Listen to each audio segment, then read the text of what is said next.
તને એક સવાલ પૂછું? હા પૂછો. ભગવાન રામના પુત્રના પપ્પાનું નામ શું? દશરથ રાજા. હજી એક વખત વિચાર લે. દશરથ રાજા જ છે. જો તમને ખબર હોય કે ભગવાન રામના પુત્રના પપ્પાનું નામ શું તો કોમેન્ટમાં લખજો. આ તો ડોબી છે, આનો નીખો હોય. સવાલ પૂછું? હા પૂછો. તારી ઉંમર કેટલી થઈ? 1983 માં મારો જન્મ થયો હતો અને હું 25 વર્ષની છું. તો 1984 માં તો મારો જન્મ થયો હતો. તો હું 39 વર્ષનો કેવી રીતે થઈ ગયો? એ તમારો પ્રશ્ન હે, મને શું કામ પૂછો હો? હેલા, તમને મને જોઈને કેવું ફીલ થાય છે? તને જોઈને તો મને કાયમ એવું થાય છે કે પરણ્યો ને એના કરતા વાંઢો રહ્યો હોત તો સારું હતું.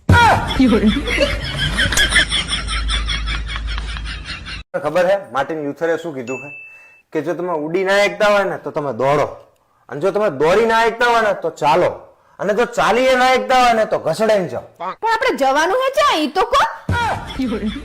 આખી હાથની પત્તા ફાડી નાખે બુદ્ધિ વગરની. હેલા, તમારા લગ્ન પહેલા કોઈ ગર્લફ્રેન્ડ હતી? ના ભાઈ ના. અલા સાચું કોને? સાચું તો કહું કે નથી. અમારા નસીબ છે એવા હતા કે અમને કોઈ ગર્લફ્રેન્ડ હોય. દર વખતે નસીબનો જ વાંક ના હોય, કોઈક દિવસ તમારા ડાચાનું વિચારો.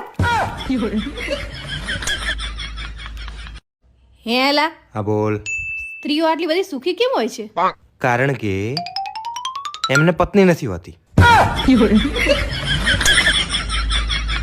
હવે તો હે ને મારા ઘર જ વેચી મારવું. ચમ શું? આ પાડોશન ના લીધે.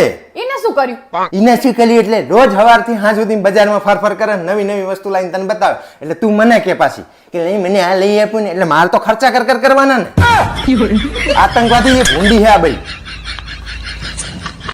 આ તો તમે માનતા નહીં, બાકી દરેક સફળ પુરુષની પાછળ એક સ્ત્રીનો જ હાથ હોય. હા, તે સફળ પુરુષની પાછળ જ સ્ત્રીનો હાથ હોય, કારણ કે નિષ્ફળ પુરુષની હંગાત તો સ્ત્રીઓ પહેણતી જ નહીં. સત્ય ઘટના છે.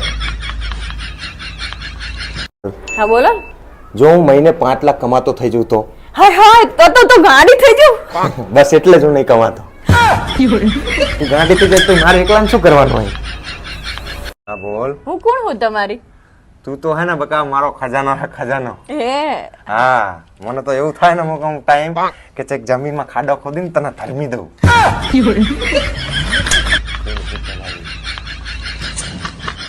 આજે શું ખાવાનું બનાવવાની? ખીચડી ને કઢી. અરે યાર કઈક પૂરણપૂરી ને એવું કઈક સારું બનાવી દે ને યાર. હા તો પૂરણપૂરી બનાવી દઉં. હા પણ હું તમને શું કહું? હા બોલ. કાલ મેં ઓલો ડ્રેસ જોયો તો ને, ઈ મને બહુ ગમ્યો, લઈ દો ને. એક કામ કર, તું ખીચડી ને કઢી જ બનાવી દે. હો,